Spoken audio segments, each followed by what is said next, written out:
Now this is why we use an ND filter. Now wait a minute, before you go outside, I wanna make sure you have your ND filter attached to your camera. What this is gonna do, it's gonna allow you to have control over your shutter speed, your aperture, and your ISO. Most importantly, the aperture. That's gonna give you the depth of field, that bokeh look, where it looks nice and dreamy in the background. Otherwise, your shot will be completely blown out. What the ND filter is gonna do, it's gonna work like sunglasses for the sensor, and it's gonna allow only a certain amount of light, but at the same time allow you to increase that aperture and give you that background blur that everyone is looking for, that's aesthetically pleasing to your shot. To apply the ND filter, it's really simple. You want to match your lens's diameter to the ND filter diameter. Screw on the front of the lens, which most lenses all have screw threads on the front. And what that'll do, it'll fit perfectly on my lens, and I'll be able to adjust it since it's a variable ND filter. I feel like variable ND filters are the best way to go. You could adjust the variance of the filter stop, whether you want it minimum or maximum. It gives you that latitude to change it on the fly.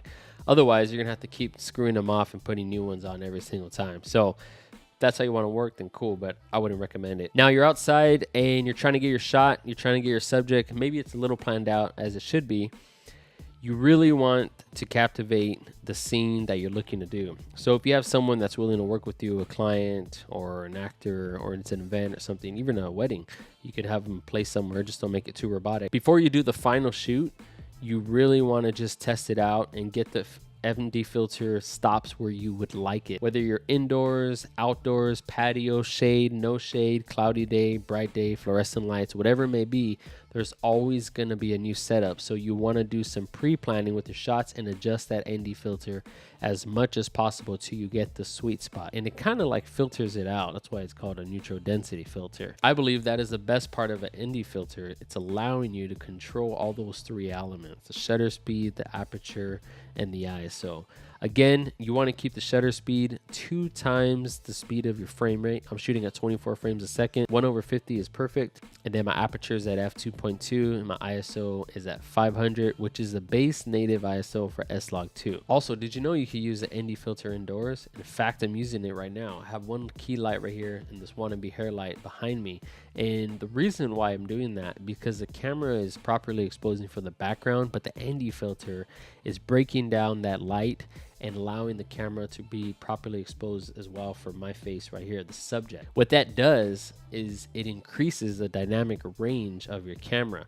Dynamics is kind of like ever changing, right? Like, oh, they have a dynamic discussion. Doesn't mean it's flat and boring. It's like changing, it's exciting, it's sad, it's intense. As far as dynamic range, the more dynamic range, the more stops of dynamic range from 1 to 16 or whatever, depending on the camera you have, that's going to showcase how much dynamics of light and color science the camera can get. All right, so as you can see the difference, it is so monumental. You can see a little bit of my finger right there in the corner, but I'm holding the ND filter on there just to showcase how well it works.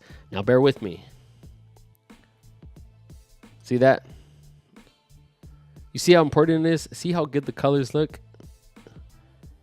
So the only way I can make up for that is with shutter speed compensation, or if I boost up the aperture to like f16 or something. It's the only way it's really gonna work. And even then, it's still not suffice because you're not getting proper lighting control. All right, so if that video helped, I want you to go ahead and like, share, and comment with your friends and family and show them what can be done with an ND filter and how useful and simple this tool is. Until next time, I'll see you guys in the next video.